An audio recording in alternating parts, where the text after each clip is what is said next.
Uma mulher aparentemente comum, Melanie McGeary, enfermeira de fertilidade e mãe de 2 filhos, tornou-se o centro de um dos casos criminais mais chocantes dos Estados Unidos. Em 2004, seu marido, William Bill McGeary, foi encontrado desmembrado em 3 malas flutuando na baía de Chesapeake, na Virgínia. O que começou como uma descoberta macabra por pescadores logo se transformou em uma investigação complexa que revelou um casamento conturbado e uma infidelidade. Tudo começou décadas antes do fatídico ano de 2004, com suas vidas individuais moldando o que viria a ser um casamento conturbado. Em 21 de setembro de 1964, Bill McGeary nasceu no Bronx, Nova York, em uma família disfuncional. Seu pai era abusivo e sua mãe tornou-se ausente após o abandono paterno, deixando marcas em sua infância. Anos depois, ainda jovem, Bill se casou com Marcy, mas o casamento durou apenas 8 meses, terminando em divórcio devido a incompatibilidades. Na década de 1980, ele ingressou na Marinha dos Estados Unidos, onde conheceu John Rice, que o descreveria como carismático, com senso de humor estilo impecável e uma língua afiada, mas leal aos amigos. Após deixar a Marinha, Bill mudou-se para Nova Jersey, onde, já em uma fase mais madura, desenvolveu uma paixão por jogos de azar, especialmente blackjack, frequentando cassinos em Atlantic City. Enquanto isso, em 8 de outubro de 1972, Melanie Lyn Slate nasceu em Ridgewood, Nova Jersey. Criada pela mãe, Linda, e pelo padrasto, Michael Capararo, após o abandono do pai biológico, Melanie cresceu em um ambiente mais estável.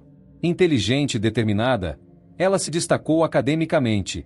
Em 1994, concluiu uma dupla graduação em matemática e psicologia pela Rutgers University, demonstrando seu perfil tipo A, ambiciosa, perfeccionista, mas por vezes irritável. Não satisfeita, em 1997, formou-se em enfermagem pela Charles E. Gregory School of Nursing, terminando como a segunda melhor da classe, e logo começou a trabalhar como enfermeira de fertilidade na Reproductive Medical Associates, RMA, em Morristown, Nova Jersey, onde era admirada por pacientes por sua dedicação. Os caminhos de Bill e Melanie se cruzaram em 1993, quando ambos trabalhavam como garçons em um restaurante de peixes. Bill, então com 29 anos, era 8 anos mais velho que Melanie, de 21. O relacionamento começou com turbulências. Ambos estavam em outros relacionamentos na época, e as infidelidades mútuas marcaram o início. Após anos de namoro intermitente, cheio de brigas e reconciliações, eles se casaram em junho de 1999.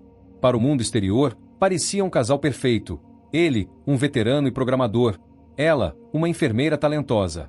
Nesse mesmo ano, nasceu o primeiro filho, Jack, seguido por Jason, em 2001. Contudo, a dinâmica interna era outra.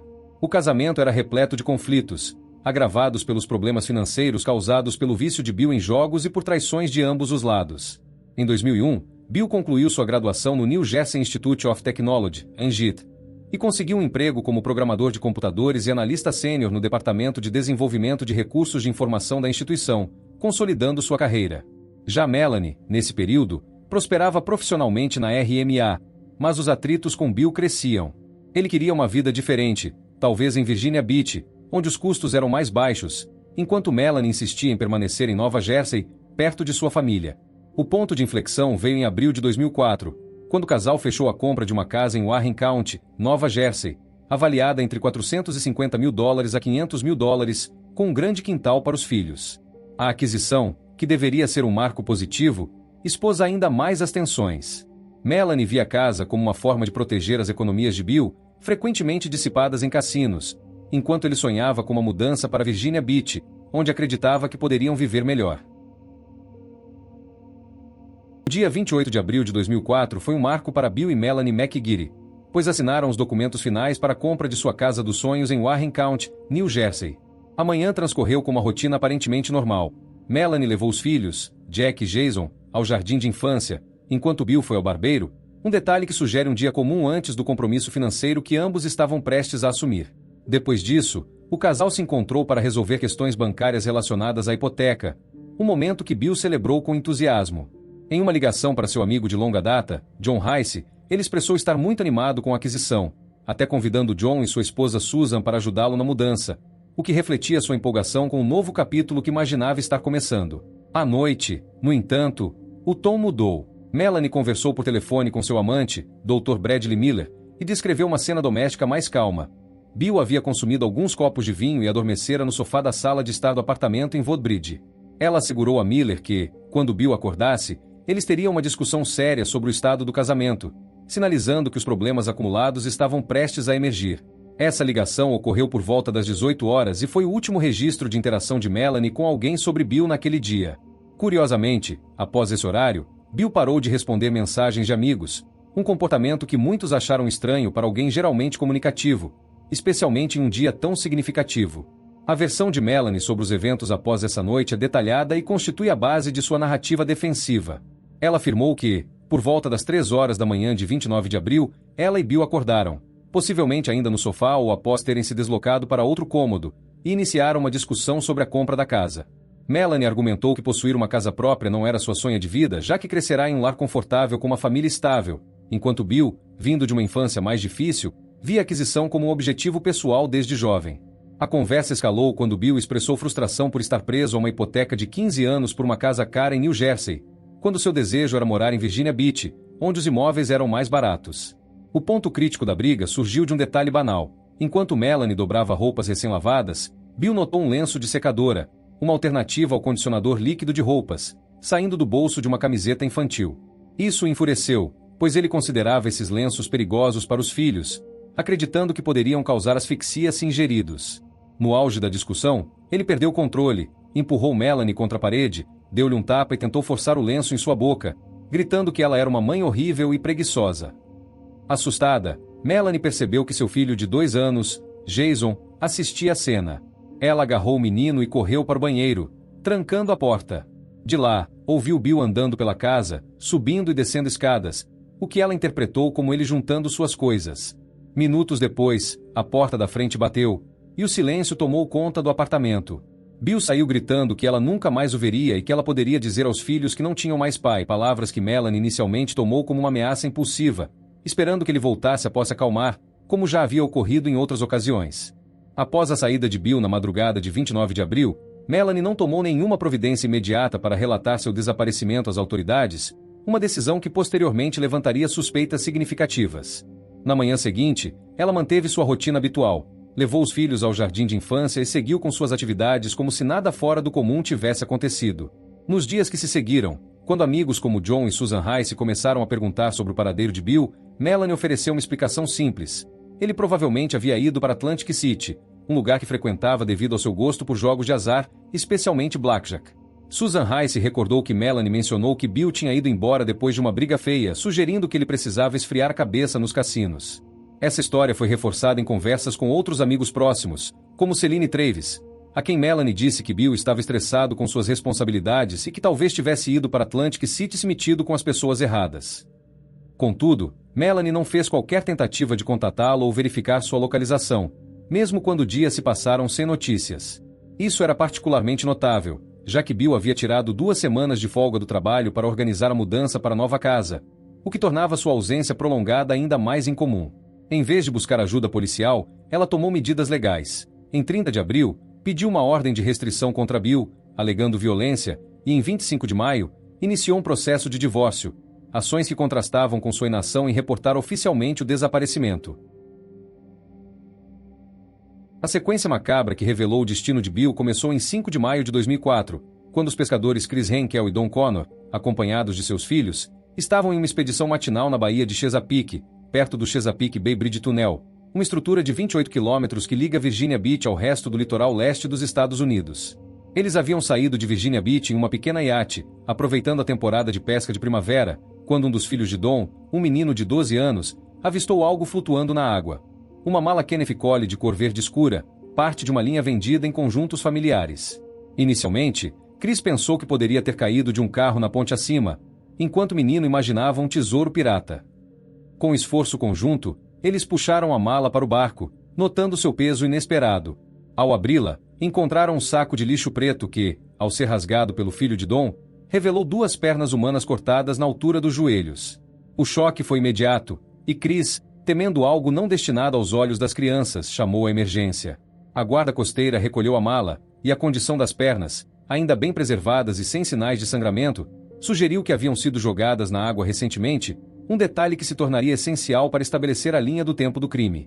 6 dias depois, em 11 de maio, um estudante que limpava o lixo na praia de Fisherman's Island Um refúgio nacional de vida selvagem próximo ao local da primeira descoberta encontrou outra mala Kenneth Cole, desta vez a maior do conjunto. Sem saber da primeira mala, ela abriu o achado e notou um forte cheiro vindo de um saco preto dentro. Optando por não rasgá-lo, ela alertou os funcionários do parque, que chamaram a polícia. Transportada para exame em Norfolk, a mala continha o torso e a cabeça de um homem, embrulhados em uma manta hospitalar com o logotipo HCSC, uma empresa de saúde americana. O exame forense revelou 3 ferimentos à bala, 2 no peito e 1 na cabeça, causados por balas do tipo Vad-Qt, caracterizadas por sua cabeça plana e geralmente usadas para tiro ao alvo. O rosto, embora inchado pela exposição à água, ainda era reconhecível, e o homem foi descrito como branco, entre 30 e 40 anos, com cabelo curto e físico musculoso. A descoberta final aconteceu em 16 de maio, quando um pescador avistou a menor mala do conjunto flutuando perto da segunda ilha do Chesapeake Bay Bridge Tunnel. Ciente das notícias anteriores, ele chamou a guarda costeira imediatamente. Dentro da mala, envolta em sacos pretos, estava a parte do corpo que ia do abdômen aos joelhos. Essa mala mostrava sinais de maior exposição à água, com micro-organismos crescendo na superfície, mas o conteúdo ainda estava intacto o suficiente para análise. A preservação geral das partes do corpo indicava que o descarte fora recente, e os cortes precisos sugeriam habilidade médica. Os restos estavam em bom estado, com cortes limpos e cirúrgicos, apontando para alguém com conhecimento anatômico. A ausência de sangramento nas pernas indicava que o corpo fora desmembrado após a morte, e o tempo na água, estimado como curto devido à falta de decomposição avançada. A presença da manta hospitalar HCSC na segunda mala foi um detalhe significativo, sugerindo uma conexão com o ambiente médico. A identificação começou em 21 de maio de 2004, com a divulgação de um esboço facial criado a partir da cabeça encontrada na segunda mala. Um artista forense recriou o rosto, e a imagem foi transmitida pela mídia local. Susan Rice, esposa de John Rice, amigo de longa data de Bill desde os tempos da Marinha, assistia TV em Chesapeake, Virgínia, quando reconheceu o rosto. Ela chamou John, exclamando que parecia Bill, e notou um pequeno sinal na bochecha do desenho, idêntico ao de Bill, o que a convenceu a agir. Juntos, eles ligaram para o Crime Stoppers, uma linha anônima para denúncias criminais, e Susan conectou a polícia à irmã de Bill, Cindy, que confirmou não tê-lo visto há um mês. A polícia de Virginia Beach comparou as impressões digitais do corpo com registros nacionais. Bill tinha um antecedente de condução perigosa nos anos 80, o que deixou suas impressões no sistema, e a correspondência foi exata, confirmando que o homem nas malas era William Bill McGeary, de 39 anos, residente de Woodbridge, New Jersey. Esse processo solidificou a identidade em 21 de maio, dando início à investigação formal de seu assassinato. A investigação inicialmente conduzida em Virginia Beach ganhou um novo rumo em 15 de setembro de 2004, quando as autoridades locais concluíram que o assassinato de Bill McGeary não havia ocorrido em seu território, mas sim em New Jersey, onde ele residia. Essa determinação foi baseada na análise da condição dos restos mortais, que sugeria um descarte recente na Baía de Chesapeake, e na ausência de evidências de que o crime tivesse sido cometido na Virgínia. Com isso, o caso foi oficialmente transferido para a Polícia Estadual de New Jersey, marcando o início de uma investigação mais aprofundada no estado de origem de Bill e Melanie. O comando da investigação em New Jersey foi assumido pelo detetive David Dalrymple, um experiente oficial da Polícia Estadual, cuja abordagem meticulosa visava conectar os pontos entre o desaparecimento de Bill, as descobertas na Baía de Chesapeake e os movimentos de Melanie nos dias seguintes ao crime. Sob sua liderança, a equipe expandiu o escopo da busca por evidências, explorando registros, testemunhas e pistas materiais que pudessem esclarecer como e por que Bill acabou desmembrado em 3 malas. Um dos primeiros focos da investigação foi rastrear a arma usada no assassinato, dado que o exame forense do corpo de Bill revelou 3 ferimentos à bala, 2 no peito e 1 na cabeça, causados por projéteis do tipo Vad-Qt, caracterizados por sua cabeça plana e comumente utilizados em práticas de tiro ao alvo. A equipe vasculhou registros de vendas de armas em estados próximos, já que New Jersey possui leis rígidas de controle de armamento. Em 26 de abril de 2004, apenas 2 dias antes do desaparecimento de Bill, foi descoberto que Melanie havia comprado uma pistola .38 Special em uma pequena loja de armas em Easton, Pensilvânia, uma cidade a cerca de 1 hora de carro de Woodbridge. A compra foi feita sob orientação de James Finn, um amigo de Melanie conhecido por seu entusiasmo por armas de fogo, que aconselhou sobre a facilidade de aquisição em Pensilvânia, onde as restrições eram menores e a transação podia ser concluída em um único dia. O recibo da compra incluía um item adicional de $9,95, que correspondia a uma caixa de balas Vad-Qt, o mesmo tipo encontrado alojado no corpo de Bill. Quando confrontada, Melanie afirmou que adquiriu a pistola a pedido de Bill, que, por causa de um antecedente criminal de condução perigosa nos anos 80, não podia comprá-la legalmente. No entanto, ela alegou que a arma desapareceu após o crime, uma explicação que os investigadores consideraram conveniente demais, especialmente porque a pistola nunca foi localizada, impossibilitando testes balísticos diretos. A coincidência entre o calibre e o tipo de munição usados no assassinato e os itens adquiridos por Melanie tornou essa pista uma das mais incriminatórias da investigação. Outro elemento central foi o Nissan Máxima Azul 2002 de Bill, encontrado em 30 de abril de 2004 estacionado no Flamingo Motel, em Atlantic City, a cerca de 130 quilômetros de Woodbridge. Melanie foi quem sugeriu aos investigadores que procurassem o veículo lá, inicialmente insinuando que Bill teria levado para o local devido ao seu hábito de frequentar cassinos. Mais tarde, porém, ela mudou sua versão, admitindo que foi ela quem moveu o carro de outro ponto em Atlantic City para o motel como um ato de vingança após a briga de 29 de abril. Segundo Melanie, ela sabia que Bill estaria nos cassinos e, ao encontrar o carro, decidiu deslocá-lo para dificultar seu retorno, um gesto que ela descreveu como mesquinho, mas motivado por raiva. Essa história, no entanto, levantou sérias dúvidas. Imagens de câmeras de segurança do motel mostraram alguém movendo o veículo, mas a qualidade granulosa impossibilitava uma identificação clara, deixando incerteza sobre quem realmente o dirigiu. Melanie afirmou ter ido a Atlantic City em seu próprio carro, encontrado de Bill por sorte, movido para o Flamingo Motel, chamado um táxi para voltar a Woodbridge, e depois, no dia seguinte, pegou outro táxi de volta para recuperar seu veículo. Os investigadores checaram registros de empresas de táxi locais e não encontraram qualquer evidência de corridas entre Woodbridge e Atlantic City que corroborassem essa narrativa. Uma viagem que, além de improvável pela logística, teria sido cara e demorada. A fragilidade dessa explicação sugeriu que Melanie poderia ter tido ajuda para transportar e abandonar o carro, ou que sua história era uma tentativa de justificar a presença do veículo em um local que ela sabia que seria examinado. A inspeção minuciosa do Nissan Máxima revelou itens que fortaleceram as suspeitas contra Melanie. No porta-luvas, os policiais encontraram um frasco de cloral hidrato, um sedativo poderoso, ao lado de uma seringa. A receita associada ao frasco estava em nome de Dr. Bradley Miller, o amante de Melanie e seu chefe na clínica de fertilidade onde ela trabalhava. Mas a caligrafia foi identificada como sendo de Melanie, sugerindo que ela falsificou a prescrição usando o acesso que tinha aos materiais médicos da clínica. Miller, quando interrogado, negou ter autorizado a receita e confirmou que não tinha conhecimento de seu uso, distanciando-se de qualquer envolvimento no crime. Ainda mais revelador foi o que os peritos chamaram de serragem humana, partículas microscópicas de tecido humano encontradas no assoalho do carro, particularmente na área dos pedais e do banco do motorista. Essas partículas, detectadas por técnicas forenses avançadas, indicavam que o veículo fora usado para transportar o corpo de Bill após o desmembramento, possivelmente com resíduos aderidos aos sapatos de quem o dirigiu. A presença dessas evidências no carro, combinada com a admissão de Melanie de que o manipulou, forneceu um elo físico entre ela e os restos de Bill, embora não provasse diretamente que ela o matou ou desmembrou. A teoria dos investigadores era que Melanie, ou alguém com ela, usou o Nissan para levar as malas com os restos até um ponto de descarte, possivelmente antes de abandoná-lo em Atlantic City como parte de um plano para despistar as autoridades. A investigação voltou-se para o apartamento dos McGeary em Woodbridge Township, New Jersey, onde Bill e Melanie viviam com os filhos antes do desaparecimento dele. Suspeitando que o local pudesse ser a cena do crime, os investigadores conduziram buscas exaustivas. Eles usaram luminol, um reagente químico que detecta vestígios de sangue mesmo após limpeza, em todas as superfícies, pisos, paredes e móveis, mas não encontraram nenhum sinal de sangue ou outros fluidos corporais. Para garantir que nada fosse negligenciado, a equipe removeu seções de drywall e desmontou tubulações, procurando evidências de uma luta ou do desmembramento. Apesar do esforço, o apartamento estava impecável, sem marcas de violência ou indícios de que um crime brutal tivesse ocorrido ali, o que levantou a possibilidade de que Bill tivesse sido morto em outro lugar ou que a limpeza tivesse sido excepcionalmente meticulosa. Entre os itens examinados na casa, os investigadores encontraram sacos de lixo pretos que chamaram atenção por sua semelhança com aqueles usados para embrulhar os restos de Bill nas malas. Análises forenses compararam as linhas de fabricação, marcas sutis deixadas durante a produção, e concluíram que eram consistentes com os sacos do crime, sugerindo que vieram do mesmo lote ou fabricante.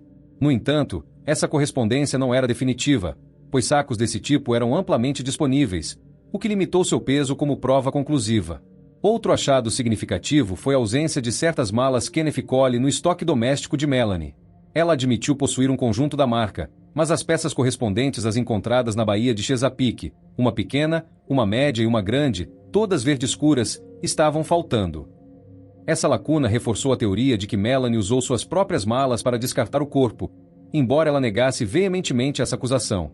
Uma pista mais concreta veio das balas retiradas do peito de Bill.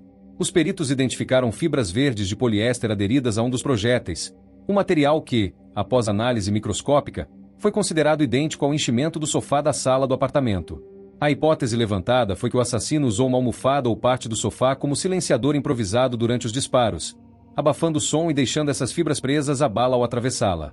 O sofá, de cor verde, era um item comum na casa dos McGeary, e essa conexão física entre o móvel e a arma do crime tornou-se um ponto crucial para os investigadores. Além disso, uma manta hospitalar com logotipo HCSC, igual àquela que embrulhava o torso e a cabeça de Bill, foi associada tanto à clínica de fertilidade onde Melanie trabalhava quanto ao apartamento. Testemunhas relataram que Melanie usava mantas semelhantes em casa para proteger móveis durante mudanças, sugerindo que ela poderia ter acesso fácil a esse material e utilizou no crime. A análise do computador compartilhado por Bill e Melanie no apartamento revelou um histórico de buscas que chamou a atenção dos investigadores. Antes de 28 de abril de 2004, o dispositivo registrou pesquisas como comprar arma ilegalmente, como cometer assassinato e venenos indetectáveis. Essas consultas, realizadas em um período próximo à compra da pistola por Melanie, foram interpretadas como evidência de premeditação. A promotoria argumentou que Melanie as fez enquanto planejava o assassinato, alinhando-as com sua aquisição da arma dias depois. Melanie, por sua vez, negou ser autora, sugerindo que Bill poderia tê-las realizado, possivelmente motivado por seu desejo de obter uma arma apesar de sua proibição legal devido a um antecedente criminal. Como o computador era de uso familiar, não havia como provar diretamente quem digitou os termos, mas o contexto, especialmente a compra da pistola em 26 de abril, inclinou os investigadores a atribuí-las a Melanie, reforçando a narrativa de um crime planejado. Os registros do Easy Pass, sistema eletrônico de pedágio usado por Melanie, forneceram uma pista temporal crítica. Em 2 de maio de 2004, apenas um dia antes da descoberta da primeira mala na Baía de Chesapeake, o dispositivo vinculado ao carro de Melanie registrou uma passagem pelo Chesapeake Bay Bridge Tunnel, a mesma área onde os restos de Bill foram encontrados. Esse trajeto, a mais de 300 quilômetros de Woodbridge, sugeriu que Melanie esteve no local para descartar as malas, uma ação que explicaria a proximidade entre a data da passagem e o aparecimento dos restos. Após a descoberta, Melanie tentou apagar esse registro. Ela telefonou para a empresa do Easy Pass pedindo a remoção de uma cobrança de 85 centavos, alegando que temia ser implicada no crime se alguém visse o trajeto. Um homem não identificado, possivelmente seu padrasto Michael Capararo, também fez uma ligação semelhante dias depois, reforçando a suspeita de que Melanie buscava ocultar sua presença na área. Esses esforços para manipular os registros foram vistos como um indicativo de culpa, já que uma pessoa inocente dificilmente se preocuparia com uma cobrança tão pequena a ponto de tentar eliminá-la. O envolvimento de Dr. Bradley Miller, amante de Melanie e seu chefe na clínica de fertilidade Reproductive Medicine Associates, foi outro foco também da investigação. Miller confirmou um relacionamento extraconjugal de 3 anos com Melanie, iniciado no final de sua segunda gravidez, em 2001, e que incluía trocas de e-mails, presentes e encontros íntimos, como um episódio de sexo oral em seu escritório. A polícia gravou conversas entre os dois após o desaparecimento de Bill, obtendo insights sobre a dinâmica do caso. Em 28 de abril de 2004, durante uma ligação à tarde, Melanie informou Miller que ela e Bill haviam fechado a compra da casa. Miller, frustrado, implorou que ela desistisse do plano, argumentando que não fazia sentido investir em uma casa de $500 mil com um homem de quem ela planejava se divorciar. Ele recordou ter dito: "Você deveria voltar lá e rasgar os papéis", expressando seu desejo de um futuro junto sem Bill. Naquela mesma noite, Melanie ligou novamente, relatando que Bill estava dormindo no sofá após beber vinho e que ela pretendia discutir o casamento quando ele acordasse. Miller negou qualquer participação no crime, e os investigadores corroboraram isso ao não encontrarem evidências que ligassem diretamente ao assassinato ou ao descarte do corpo. No entanto, a receita de cloral hidrato encontrada no carro de Bill, falsificada na caligrafia de Melanie e assinada com o nome de Miller, sugeriu que ela usou sua posição na clínica e seu relacionamento com ele para acessar o sedativo. Miller afirmou que a assinatura não era sua e que Melanie tinha capacidade de forjá-la devido ao acesso aos registros médicos, o que a colocou ainda mais no centro das suspeitas. As gravações e o depoimento de Miller pintaram Melanie como alguém dividida entre sua vida com Bill e a promessa de um futuro com seu amante, mas sem envolver Miller como cúmplice ativo. Em 2 de junho de 2005, pouco mais de um ano após o assassinato de Bill. Naquele dia, Melanie seguia sua rotina em Woodbridge Township, deixou os filhos, Jack e Jason, na creche e caminhava até seu carro quando foi surpreendida por policiais. Sem resistência, ela foi detida e imediatamente levada ao Middlesex County Adult Correctional Center, uma instalação correcional em New Brunswick, Nova Jersey, onde foi fichada por acusação de assassinato em primeiro grau. O choque da prisão foi amenizado pela rápida ação de seus advogados, que conseguiram uma fiança de $750 mil. Melanie pagou a quantia e foi liberada, voltando para casa enquanto o caso avançava. A liberdade, porém, foi temporária. Em 11 de outubro de 2005, um grande júri estadual emitiu uma nova acusação, elevando a fiança para $2,1 milhões devido à gravidade das provas acumuladas. Melanie foi novamente detida e levada ao mesmo Middlesex County Adult Correctional Center, uma prisão conhecida por abrigar detentos aguardando julgamento em casos sérios no condado.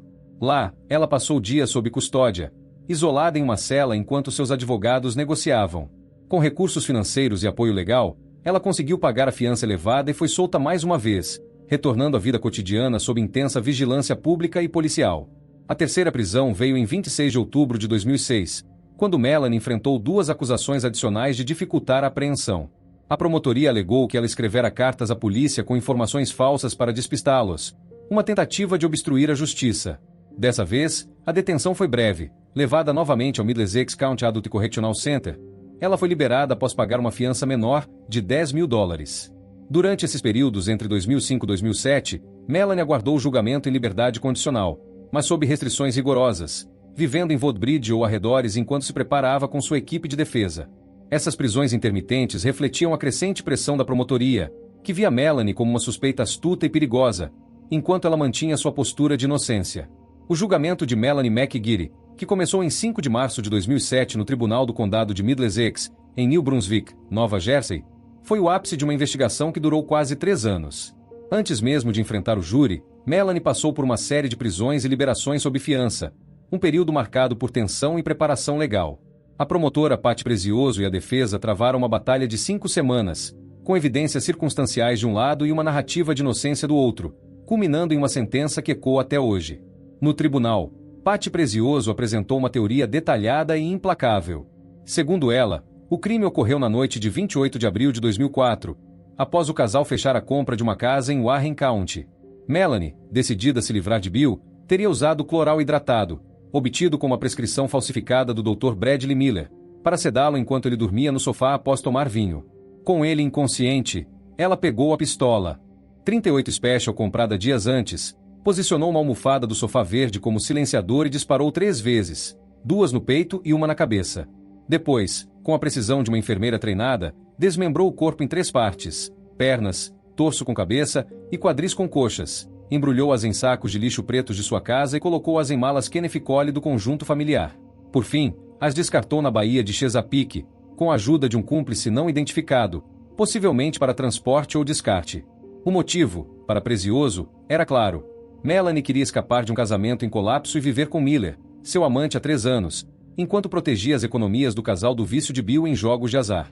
A promotora trouxe uma lista robusta de evidências: a arma comprada em 26 de abril com balas Vadcuter idênticas às do corpo, as malas Kenneth Cole que Melanie admitiu possuir, os sacos de lixo com linhas de produção iguais aos de sua residência, a manta HCSC usada na clínica dela e em casa, fibras verdes do sofá encontradas em uma bala, o cloral hidratado e a seringa no carro de Bill, pesquisas suspeitas no computador da família, viagens registradas pelo Easy Pass, 30 de abril a Atlantic City, 3 de maio a Delaware, e a serragem humana no Nissan Máxima. Prezioso enfatizou que, embora não houvesse testemunha ocular ou sangue na casa, o conjunto formava um quadro claro de culpa. A defesa contra-atacou com uma narrativa alternativa e uma crítica feroz à investigação. Eles sustentaram que Melanie era inocente e que Bill fora morto por inimigos em Atlantic City, ligados a supostas dívidas de jogo que nunca foram comprovadas. Argumentaram que a polícia se fixara em Melanie desde o início, ignorando outras possibilidades. A falta de evidências diretas foi o pilar central. Nenhum sangue ou arma foi encontrado, e não havia testemunhas do crime ou do desmembramento. Os pelos de animais nos sacos de lixo intrigavam. Melanie não tinha pets, sugerindo outro local para o crime. A logística também foi questionada. Como ela, uma mulher petite, poderia desmembrar um homem musculoso com os filhos pequenos em casa, sem barulho ou vestígios? Testemunhas de caráter, como a amiga Celine Travis, descreveram Melanie como doce e dedicada, incapaz de tamanha violência. Colegas da clínica a elogiaram como uma profissional que ajudava a criar vida, não a destruí-la. A defesa sugeriu que as pesquisas online poderiam ser de Bill, talvez por paranoia, e apontou Miller como suspeito mais lógico, dado seu amor por Melanie. O contraponto final foi que as coincidências da promotoria não atendiam ao padrão de além da dúvida razoável, sendo mera conjectura sem base sólida. Após 5 semanas intensas, o júri anunciou o veredicto em 23 de abril de 2007. Melanie foi considerada culpada de assassinato em primeiro grau, profanação de restos humanos, posse de arma para fins ilegais e perjúrio, por mentir em depoimentos. Foi absolvida de obstrução, posse de Xanax sem receita e adulteração de evidências, indicando que nem todas as acusações menores convenceram. O tribunal ficou tenso enquanto Melanie, abalada, ouvia o resultado, desabando em lágrimas e gritando: "Eu não fiz isso e meus bebês", referindo-se aos filhos. Em 19 de julho de 2007, aos 34 anos, ela foi sentenciada à prisão perpétua, com condicional apenas aos 100 anos, uma pena justificada pelo juiz pela crueldade do crime. A luta de Melanie continuou após a sentença. Em 16 de março de 2011, o Tribunal de Apelações de Nova Jersey rejeitou sua apelação, e em 20 de setembro do mesmo ano, a Suprema Corte Estadual recusou ouvi-la. Em 2014, ela pediu um novo julgamento, alegando assistência ineficaz de seus advogados, mas o pedido foi negado. Em setembro de 2020, Melanie deu uma entrevista à ABC desde a Edna Mann Correctional Facility, em Clinton, Nova Jersey, onde cumpre pena. Aos 47 anos, insistiu em sua inocência, dizendo: "O assassino está lá fora, e não sou eu." Criticou a promotoria por retratá-la como gênio do mal e idiota simultaneamente, algo que, para ela, não fazia sentido.